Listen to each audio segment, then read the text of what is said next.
तो चलिए आज की वीडियो में हम 16 से 20 अगस्त के बीच बनने वाले इम्पोर्टेंट हरियाणा करंट अफेयर के क्वेश्चनों को रिवीजन करेंगे। वैसे काफ़ी सारे स्टूडेंट सोच रहे होंगे कि सर आप डेली हरियाणा करंट अफेयर के क्वेश्चंस क्यों नहीं डाल रहे हैं। तो देखिए मैं आपको बता देता हूँ कि कुछ इम्पोर्टेंट काम हो जाता है मुझे, इस वजह से मैं जो क्वेश्चन है वो नहीं डाल पा रहा हूँ। शायद 1 या 2 महीने के बाद आपको अब रेगुलर वीडियो देखने को मिलेंगी। वैसे जब मैं ये वीडियो डालता हूँ 4 या 5 दिन की कंटिन्यू एक साथ, तो उसमें सिर्फ इम्पोर्टेंट क्वेश्चनों को ही मैं शामिल कर देता हूँ ताकि आपका भी टाइम बचे और हमारा भी टाइम बच के। और डेली में हम जो बनाते हैं तो वहाँ पर कुछ ऐसे क्वेश्चन भी शामिल हो जाते हैं जो इतने इंपॉर्टेंट नहीं होते हैं। तो आप चिंता ना कीजिए, आपको सभी इंपॉर्टेंट क्वेश्चंस जो एग्ज़ाम से रिलेटेड आ सकते हैं एग्ज़ाम में, उन सबको मैं इस वीडियो में डाल देता हूं। आप आसानी से इन्हें रिवीजन कर सकते हैं। वैसे अगर आप हमारी पिछली किसी भी वीडियो को पीडीएफ के रूप में डाउनलोड करके पढ़ना चाहते हैं तो यहाँ पर आपको प्राइस दिख रहे हैं। बस आपको करना ये है कि जितने भी महीने की आपको पीडीएफ चाहिए उतने रुपये पैड करके आपको हमारे इस व्हाट्सअप नंबर पर सेंड कर देने हैं, जिसके बाद पीडीएफ फाइल हम आपको व्हाट्सएप पर ही सेंड कर देंगे। तो आपको हमारी वीडियो देखने की जरूरत नहीं पड़ेगी, आप पीडीएफ से ही रिवीजन कर सकते हैं। तो चलिए फिलहाल हम शुरू कर लेते हैं आज के बनने वाले हरियाणा करंट अफेयर के क्वेश्चनों को। पहला प्रश्न है, 75वें स्वतंत्रता दिवस के अवसर पर मुख्यमंत्री ने किस जिले के अंदर ध्वजारोहण किया है? तो ये ध्वजारोहण किया गया है पंचकुला के अंदर। आप फोटो में देख सकते हैं, यहाँ पर हमारे माननीय मुख्यमंत्री मनोहर लाल खट्टर जी गुब्बारे लेकर घूम रहे हैं गाड़ी के अंदर। अब भाई ये तो कमाल हो गया, छोटे बच्चे घूमते हैं वैसे तिरंगा झंडा फहराना चाहिए, ऐसे गुब्बारे नहीं उड़ाने चाहिए बच्चों के जैसे अब इनके काम ही ऐसे बच्चों वाले हैं। खैर चलिए, रोजगारी पे या बिजली के बिल पे तो कुछ काम किया नहीं, 40-40 हज़ार रुपये बिल निकालते हैं, तो यही काम करेंगे उल्टे सीधे। इसके बाद है, 75वें स्वतंत्रता दिवस के अवसर पर फरीदाबाद की किस बेटी को उत्कृष्ट प्रतिभा के लिए मुख्यमंत्री ने सम्मानित किया है? तो ये सम्मानित किया गया है सृष्टि गुलाटी को। ये सृष्टि गुलाटी हैं। 13 जनवरी 2016 को जन्मी सृष्टि गुलाटी ने महज 3 साल 6 महीने 8 दिन में सबसे अधिक सर्टिफिकेट प्राप्त करने वाली लड़की का रिकॉर्ड बनाया है। इंडिया बुक ऑफ रिकॉर्ड ने सृष्टि को सबसे कम उम्र में इतने अधिक सर्टिफिकेट पाने पर नाम अपने जो रिकॉर्ड है वो दर्ज किया गया है। इसके बाद है, खेल एवं युवा कार्यक्रम विभाग हरियाणा के द्वारा नई पॉलिसी के तहत कितनी चोटियों पर चढ़ने पर पर्वतारोहियों को 5 लाख रुपए खेल विभाग के द्वारा दिए जाएंगे? तो ये दिए जाएंगे 10 चोटियों पर चढ़ने पर 5 लाख रुपए, और ये जो 10 चोटी हैं इनको भी डिसाइड कर दिया गया है। खेल एवं युवा कार्यक्रम विभाग हरियाणा के द्वारा ऐसे पर्वतारोहियों को 5 लाख रुपए तक देने के लिए पॉलिसी बनाई गई है। इस पॉलिसी में खेल निदेशालय के द्वारा 10 पर्वतों की ऊंची चोटियों को सूचीबद्ध किया गया है। जो भी पर्वतारोही इन 10 में से किसी भी चोटी पर सफलतापूर्वक चढ़ाई करता है तो हरियाणा सरकार 5 लाख रुपए का नगद पुरस्कार तथा सी ग्रेड का ग्रेडेशन सर्टिफिकेट भी बनाएगा। इससे पर्वतारोहियों को आर्थिक सहायता भी मिल सकेगी। भाई ये तो अच्छी बात है। अब जॉब तो दे नहीं सकते, मुझे लगता है हरियाणा के सभी लोगों को अपना काम वाम धंधा वंदा छोड़ के बस पर्वतों पर चोटी करनी चाहिए, वहीं पर चढ़ाई करनी चाहिए। सब के सब पहाड़ों पे पहुंचाओ, बस सब सरकार को पता चलेगा कि जॉब कितनी ज़रूरी है। जब कोई काम ही नहीं होगा, आर्थिक कोई काम नहीं होगा ना गवर्नमेंट के यहाँ हरियाणा के अंदर, और टैक्स नहीं मिलेगा गवर्नमेंट को, तब उन्हें पता चलेगा कि जॉब कितनी ज़रूरी होती है। खैर चलिए, इस गवर्नमेंट को तो कुछ फ़र्क पड़ने वाला है नहीं, तो मैं तो आपसे यही विनती करता हूँ कि हमने बीजेपी को भी आजमा लिया है, कांग्रेस को भी आजमा लिया है, सभी के सभी एक ही थैली के छट्टे बट्टे हैं, बस अपना जेब भरने को रहते हैं। मैं तो ये कहता हूँ कि एक बार केजरीवाल को ज़रूर मौका देना चाहिए। उन्होंने बिजली पर अच्छा काम किया है, स्वास्थ्य पर अच्छा काम किया है, शिक्षा पर अच्छा काम किया है, और भी लेडीज़ों के लिए जो सरकारी बसें हैं वहाँ पर फ्री सर्विस चल रही है, उनका कोई टिकट या किराया नहीं लगता है, तो काफ़ी बढ़िया सरकार लग रही है। तो हरियाणा में भी एक बार केजरीवाल को ज़रूर मौका देना चाहिए। हर चीज़ में सुधार यहाँ पर देखने को मिल सकता है, और जो जॉब है वो भी समस्या दूर हो सकती है। तो ज़रूर इस बार मैं विनती करता हूँ जितने भी हमारे व्यूवर्स हैं, तो प्लीज़ इस बार वोट केजरीवाल को करें, आप सरकार को करें, ताकि हरियाणा में भी कुछ बदलाव देखने को मिले। बेरोजगारी की जो समस्या है वो इतनी ज़्यादा आगे हमें ना देखने को मिले, क्योंकि आप इन्हें वोट देंगे तो आपको पता ही है ऐसे ही फार्म भरवाते जाएंगे, उनको कैंसिल करते जाएंगे, बस उनकी जो फीस है वो खाते जाएंगे, डकाते जाएंगे। बेरोजगारों से भी ये कमाते हैं, रोज़गार तो देता नहीं है, बस उनसे भी खुद कमाने की सोचते रहते हैं। तो जॉब तो इन्हें देनी नहीं है, बस फार्म भरवा लो, उनकी फ़ीस चाट जाओ, बस फिर कैंसिल कर दो और कुछ करना नहीं है। तो केजरीवाल को ज़रूर मौका दीजिएगा एक बार। काफ़ी ज़्यादा दिल्ली के अंदर उन्होंने काम किया है, तो यहाँ पर भी काफ़ी अच्छा उसका जो रिस्पॉन्स है केजरीवाल का देखने को मिलेगा। तो प्लीज़ प्लीज़ प्लीज़ इस बार केजरीवाल को एक मौका ज़रूर दीजिएगा। खैर चलिए हम अब चलते हैं अपने टॉपिक पर। तो किसी भी प्रतियोगी को एक ही चोटी पर कई बार चढ़ने की दशा में उसे केवल एक ही बार 5 लाख रुपए का नगद पुरस्कार व ग्रेडेशन भी बनाया जाएगा। तो जो 10 चोटियाँ हैं वो कुछ इस प्रकार से हैं, आप देख सकते हैं, वीडियो को पॉज करके इन्हें आप पढ़ सकते हैं।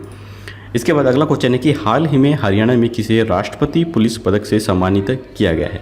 तो ये किया गया है डॉक्टर CS राव को। इसके बाद है हाल ही में किन्हें हरियाणा के नए पुलिस महानिदेशक नियुक्त किया गया है। तो ये किया गया है श्री PK अग्रवाल को। ये PK अग्रवाल हैं, इन्हें नया पुलिस महानिदेशक नियुक्त किया गया है। 1988 बैच के सीनियर IPS अधिकारी प्रशांत कुमार अग्रवाल को हरियाणा का नया पुलिस महानिदेशक बनाया गया है। प्रशांत राज्य के DGP के तौर पर मनोज यादव की जगह लेंगे। इसके बाद है भारत सरकार की वाणिज्य मंत्रालय संस्थान एपीडा हरियाणा के किस जिले में अपनी प्रशिक्षण वर्कशॉप लगाएगी। तो ये लगाएगी करनाल के अंदर। कृषि और प्रसंस्कृत खाद्य उत्पाद निर्यात विकास प्राधिकरण ने 7 राज्यों के अंदर 75 वर्कशॉप लगाने का फैसला लिया है, जिसमें से हरियाणा के करनाल जिले में इसकी शुरुआत हुई है। इस अनूठी पहल के अंदर एपीडा के साथ नाबार्ड और IARI करनाल जैसी संस्थाओं की अहम हिस्सेदारी होगी। इस वर्कशॉप की शुरुआत करनाल जिले के संगोही गांव से हो चुकी है। करनाल में इस दिशा में एक पायलट प्रोजेक्ट भी चल रहा है। 1000 एकड़ में बासमती धान पर ट्रायल भी शुरू हो गया है। बासमती धान में पेस्टिसाइड्स पर नियंत्रण के लिए 5 कृषि स्नातक नियुक्त किए गए हैं, जो धान के लिए ज़मीन तैयार करने से लेकर कटाई तक बारीकी से नज़र रखेंगे और किसानों का मार्गदर्शन भी करेंगे। करनाल में जो इसका काम है वो पायलट प्रोजेक्ट के रूप में हो भी रहा है। करनाल जिले के करनाल और नीलाखेड़ी दोनों ही ब्लॉकों के अंदर 25-25 गाँवों को यहाँ पर चिन्हित किया गया है। एक गांव के अंदर 10 से 12% किसानों को चुना गया है। एक किसान लगभग 2 एकड़ बासमती धान लगाएगा, यानी कुल मिलाकर 500 प्रगतिशील किसान मिलकर 500 गाँव में 1000 एकड़ के अंदर यह ट्रायल करने जा रहे हैं। इस प्रोजेक्ट के तहत नियुक्त किए गए एक कृषि स्नातक को 10 गाँव की जिम्मेदारी दी गई है। इस प्रकार से यह 50 गाँव कवर करेंगे। इस प्रोजेक्ट के तहत सीड ट्रीटमेंट्स के लिए दी जाने वाली दवाई किसानों को निःशुल्क दी जा रही हैं। हमारा देश चीन के बाद दुनिया का सबसे बड़ा चावल उत्पादक देश है, जो विश्व के चावल उत्पादन का लगभग 20% हिस्सा है। भारत सालाना लगभग 112 करोड़ टन चावल का उत्पादन भी करता है। अब तक 34 चावल किस्मों को सरकार के द्वारा बासमती के रूप में अधिसूचित किया गया है। देश की आज़ादी के 75 वर्ष के जश्न में 75 कार्यशाला देश के 7 राज्यों में आयोजित करने का जो निर्णय लिया गया है, इसमें निश्चित तौर पर बासमती उत्पादन में गुणवत्ता को बढ़ावा भी मिल सकेगा। इसके बाद है हाल ही में हरियाणा की किस संस्थान को इंडिया बुक ऑफ अवार्ड से नवाजा गया है। तो ये नवाजा गया है CIRB को। CIRB की फुल फॉर्म है central institute for research of buffaloes. इसकी स्थापना 1 फरवरी 1985 को की गई थी और इसके जो एफिलिएशंस हैं वो Indian council of agriculture research हैं। इसके बारे में हम बात करें तो हरियाणा के CIRB संस्थान ने देश में सबसे अधिक कटड़े के क्लोन बनाने का रिकॉर्ड बनाया है। CIRB के पास 10 क्लोन कट्टे हैं, जिसमें M29 झोटे के 7 क्लोन हैं। CIRB को इंडिया बुक ऑफ अवार्ड से नवाजा गया है। पहला क्लोन हिसार गौरव भैंस का बनाया गया है। इसके बाद है हरियाणा के किस जिले ने माई ग्राम पंचायत ऐप में देश के अंदर दूसरा स्थान प्राप्त किया है। तो ये क्या है, हिसार ने। राष्ट्रीय स्तर पर आयोजित प्रतियोगिता के अंदर 674 जिलों ने भाग लिया है। 3 चरणों में आयोजित इस प्रतियोगिता में हरियाणा से हिसार जिले की NIC ने दूसरा स्थान हासिल किया है। तो यहाँ पर जो विजेता रहे हैं वो मैं आपको बता देता हूँ कि केरल के का कोझिकोड जिला पहले स्थान पर है, हरियाणा का हिसार दूसरे स्थान पर और शिमला का सोलंग जो जिला है वो तीसरे स्थान पर रहा है। इसके बाद है मुख्यमंत्री श्री मनोहर लाल के किस पैतृक गांव में आयुर्वेदिक कॉलेज खोलने की हाल ही में घोषणा की गई है। तो ये घोषणा की गई है जमालपुर के अंदर। मुख्यमंत्री श्री मनोहर लाल खट्टर ने गांव जमालपुर के अंदर आयुर्वेदिक कॉलेज खोलने, गांव के अंदर सीवरेज की व्यवस्था करने, हर खेत को सूक्ष्म सिंचाई योजना से जोड़ते हुए 85% सब्सिडी देने के अलावा अन्य कई घोषणाएं की हैं। इसके बाद है हरियाणा में अब कूड़े कचरे से बिजली उत्पन्न करने की योजना कौन से ज़िले में बनाई जा रही है? तो ये बनाई जा रही है सोनीपत ज़िले के अंदर। तो हरियाणा के सोनीपत ज़िले के अंदर हरियाणा का पहला वेस्ट टू एनर्जी प्लांट लगाया जाएगा, जिसकी लागत 175 करोड़ रुपए होगी। इसके बाद है हरियाणा के किस जिले में जलापूर्ति योजना का उद्घाटन किया गया है? तो ये किया गया है गुरुग्राम के अंदर। इसके बाद है हरियाणा में किस जिले के अंदर प्रोजेक्ट परिवर्तन की शुरुआत की गई है? तो ये की गई है गुरुग्राम के अंदर। मुख्यमंत्री श्री मनोहर लाल खट्टर ने गुरुग्राम के अंदर परिवर्तन प्रोजेक्ट के तहत ई रिक्शा को हरी झंडी दिखाकर रवाना किया और इस योजना का उद्घाटन इनके द्वारा किया गया है। तो फोटो में देख सकते हैं कि ये जो रिक्शा है वे कुछ इस प्रकार से है और इसका उद्घाटन खट्टर के द्वारा किया जा रहा है। इसके बाद है 18 व 19 अगस्त को हरियाणा में कौन सा दिवस मनाया गया? तो ये बनाया गया अन्नपूर्णा उत्सव। पंचकुला में 18 और 19 अगस्त को अन्नपूर्णा उत्सव बनाया गया। यह प्रधानमंत्री गरीब कल्याण अन्न योजना के तहत किया गया और प्रत्येक पात्र को 5 और 10 किलो गेहूं जो है वो दिया गया है। इस योजना के तहत जिले में 490 डिपो धारकों के माध्यम से करीब 5.22 लाख अभ्यर्थियों को 5 और 10 किलो गेहूं के बैग बांटे गए। इसके लिए जिले में कंट्रोल रूम भी स्थापित किया गया है। इससे दोनों दिन उत्सव के दौरान चल रही गतिविधियों की जानकारी भी मिल सकेगी। इसके बाद है हाल ही में किस राज्य को पहला रामसर स्थल मिला है? तो ये मिला है हरियाणा को। अगस्त 2021 में पर्यावरण, वन और जलवायु परिवर्तन मंत्रालय ने अंतर्राष्ट्रीय महत्व के आर्द्रभूमि सम्मेलन रामसर सम्मेलन में भारत से 4 आर्द्रभूमि और गुजरात और हरियाणा से 2 आर्द्रभूमि जोड़ने की घोषणा की है। तो यहाँ पर जो रामसर साइटें हैं वो कुछ इस प्रकार से हैं। एक तो गुजरात के अंदर धौल झील वन्यजीव अभयारण्य है, गुजरात में ही दूसरा वाधवाना वेटलैंड है और तीसरा है हरियाणा के गुड़गांव के अंदर सुल्तानपुर राष्ट्रीय उद्यान और चौथा है हरियाणा के झज्जर में भिंडावास वन्यजीव अभयारण्य। इसके साथ भारत में रामसर स्थलों की संख्या अब 46 हो गई है और रामसर स्थलों से आच्छादित सतह क्षेत्र 1,83,322 हेक्टेयर हो गई है। हरियाणा को अपना पहला रामसर स्थल मिला है और गुजरात की कुल साइटों की संख्या 3 तक पहुंच गई है। तो रामसर स्थल का कन्वेंशन के बारे में हम जान लेते हैं। वेटलैंड्स पर रामसर कन्वेंशन एक अंतर सरकारी संधि है जो कि संयुक्त राष्ट्र द्वारा मान्यता प्राप्त है और संयुक्त राष्ट्र के साथ पंजीकृत है। रामसर कन्वेंशन के सचिवालय की मेजबानी और प्रशासन international union for conservation of nature के द्वारा किया जाता है, जिसे शॉर्ट में IUCN भी कहा जाता है। यह आर्द्रभूमि और उनके स्थानों के संरक्षण और बुद्धिमानी से उपयोग के लिए रूपरेखा प्रदान करता है। कन्वेंशन को 1971 में ईरानी शहर रामसर में अपनाया गया था और 1975 में इसे लागू किया गया था।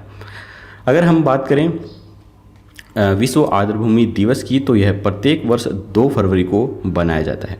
2021 में इसका जो विषय था वो आर्द्रभूमि और जल था, तो इसे भी आपको अच्छे से ध्यान रखना है। इसके बाद सरकार ने बिजली निगम में कौन सा एक्ट लागू कर दिया है? तो ये लागू किया गया है राइट टू सर्विस एक्ट 2014। अब बिजली फ्यूज उड़ने व तार एवं पोल टूटने जैसी शिकायतों के लिए बिजली अधिकारियों एवं कर्मचारियों के चक्कर काटने की जरूरत नहीं रहेगी, क्योंकि सरकार ने बिजली निगम में राइट टू सर्विस एक्ट 2014 को लागू कर दिया है, जिसके चलते अब निगम को निर्धारित समयावधि में बिजली समस्या को हल करना होगा। अन्यथा जिस अधिकारी या कर्मचारी का क्षेत्र होगा उसकी जवाबदारी रहेगी। कोताही बरतने पर संबंधित अधिकारी व कर्मचारी पर जुर्माना भी निर्धारित किया जाएगा। बिजली उपभोक्ता की शिकायत का समय पर समाधान न किए जाने की स्थिति में अधिकारी व कर्मचारी को ऑन रिकॉर्ड जवाब देकर बताना होगा कि आखिर देरी क्यों हुई है। शहरों के अंदर फ्यूज ऑफ कॉल के लिए 4 घंटे का टाइम लाइन तय किया गया है, तो ग्रामीण क्षेत्रों के अंदर 16 घंटे fuse of call time line तय की गई है।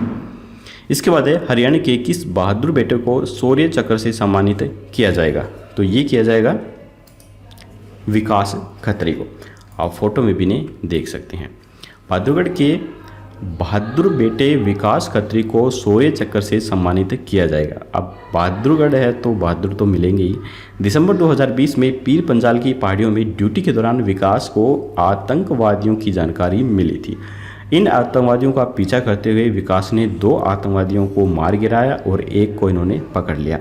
बतौर कैप्टन विकास ने पूरा ऑपरेशन अंजाम दिया था और इस साल विकास को कैप्टन से मेजर के पद पर बना दिया गया है। विकास की बहन नीदरलैंड के अंदर वैज्ञानिक है और उसे भी मैडम क्यूरी अवार्ड मिल चुका है। खेलों में भी विकास की बचपन से ही रुचि रही है। इसके बाद है राजधानी दिल्ली में केजरीवाल सरकार ने फैसला किया है कि आदर्श नगर में स्थित लड़कों के वरिष्ठ माध्यमिक विद्यालय को अब किस ओलंपिक पदक विजेता के नाम पर रखा जाएगा, तो ये रखा जाएगा रवि दहिया के नाम पर। दिल्ली सरकार ने टोक्यो ओलंपिक्स में रजत पदक विजेता रवि दहिया को सम्मानित करते हुए दिल्ली के आदर्श नगर स्थित राजकीय बाल विद्यालय का नाम बदलकर रवि दहिया बाल विद्यालय कर दिया है। रवि दहिया ने अपनी स्कूली पढ़ाई दिल्ली सरकार के इसी स्कूल से पूरी की थी। इस मौके पर उप मुख्यमंत्री मनीष सिसोदिया ने कहा है कि दिल्ली के सरकारी स्कूल में पढ़ने वाले रवि दहिया आज अपनी मेहनत और लगन से देश के यूथ आइकॉन बन चुके हैं। इस मौके पर रवि दहिया ने कहा है कि ओलंपिक पद लाने में दिल्ली सरकार का बड़ा सहयोग रहा है। उन्होंने कहा है कि दिल्ली सरकार उनकी मदद तब से कर रही है जब वह ओलंपिक के लिए चयनित भी नहीं हुए थे। कोरोना के समय भी दिल्ली सरकार ने ट्रेनिंग नहीं रुकने दी थी। दिल्ली सरकार ने मिशन एक्सीलेंस के तहत रवि दहिया को ट्रेनिंग के दौरान कोच और अन्य खेल उपकरणों के लिए सहायता भी दी थी। रवि दहिया ने कहा है कि अगले ओलंपिक में देश के लिए गोल्ड मेडल भी वो जीत कर लेकर आएंगे।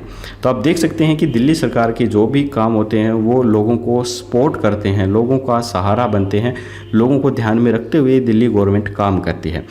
अब जो विपक्ष हैं वो तो ये कहेंगे कि हाँ भाई फ्री में महिलाओं को सफ़र क्यों दे रहे हो, लेकिन आम जनता से पूछिए, उनका टैक्स का पैसा उन्हीं पर खर्च किया जाएगा, तो इसमें कोई गलत बात नहीं होती है। ये नहीं कि हमारा टैक्स का पैसा ये जो नेता वेता कांग्रेस वाले बीजेपी वाले बैठे हैं चाटते रहेंगे, बल्कि जनता पर ही खर्च किया जाए तो वो सबसे अच्छी बात है, ताकि कोई भी गरीब व्यक्ति दो पैसे कमाता है तो वो अपनी बीमारी पर खर्च ना कर पाए।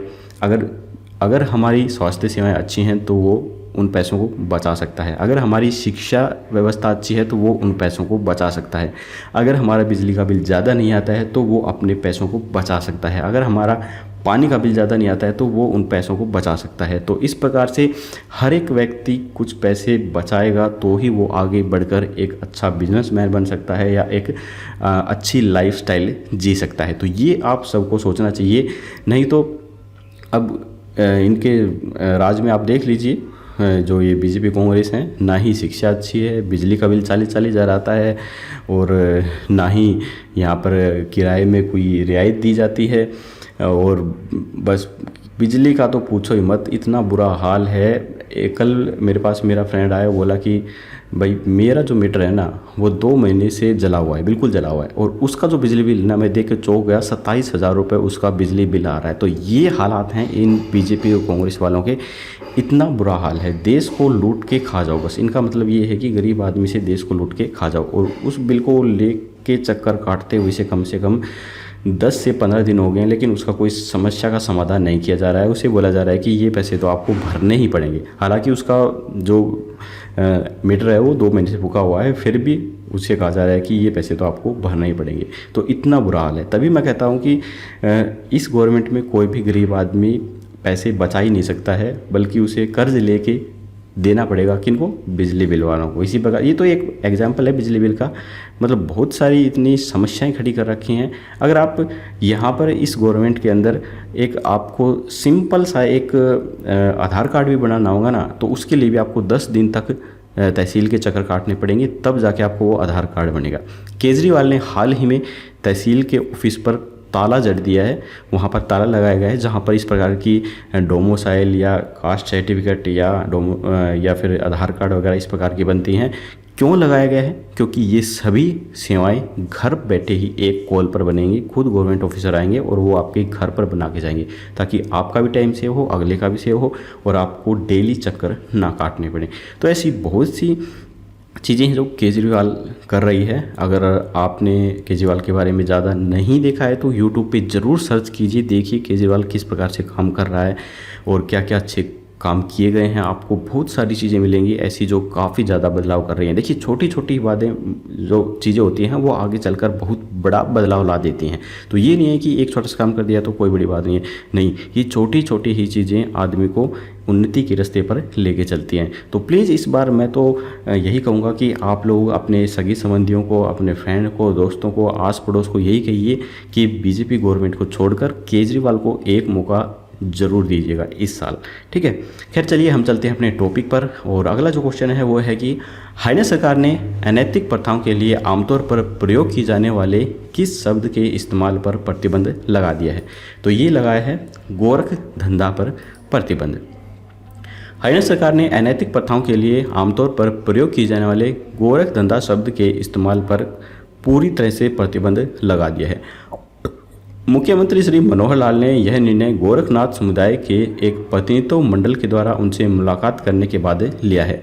मुख्यमंत्री ने कहा है कि गुरु गोरखनाथ एक महान संत थे और किसी भी राजभाषा, भाषण या किसी भी संदर्भ में इस शब्द का प्रयोग करके उनके अनुयायियों की भावना को आहत न करें। इसीलिए किसी भी संदर्भ में इस शब्द का उपयोग राज्य में पूरी तरह से प्रतिबंध कर दिया गया। भाई देखो इसमें तो ये तो गलत बात है। गोरख धंधा एक अलग वर्ड है और जो गोरखनाथ ये समुदाय ये तो अलग ही वर्ड बन गया। भाई गोरखनाथ लगा हुआ है, वो गोरख धंधा है, वो धंधे पे जा रहा है, ये गोरखनाथ समुदाय पे जा रहा है। खैर ये तो बेफालतू की बात है। जिन लोगों के पास कोई काम धंधा नहीं है ना, वो बेफालतू की ऐसी बातें करते रहते हैं। ऐसा खैर बस आदमी की सोच में होता है और कुछ नहीं होता है यार। गोरखनाथ समुदाय को तो लोग गोरखनाथ समुदाय ही बोलेंगे, गोरख धंधा कोई करेगा तो गोरख धंधा ही बोला जाएगा। ये तो खैर गलत बात है, ऐसा नहीं होना चाहिए। देखिए मुझे नहीं लगता कि इसमें कोई गलत बात है। जो गोरखनाथ हैं वो तो गोरखनाथ समुदाय ही रहेगा और जो गोरख धंधा है वो तो गोरख धंधा ही रहेगा। गलत धंधा तो गलत ही होता है, ठीक है।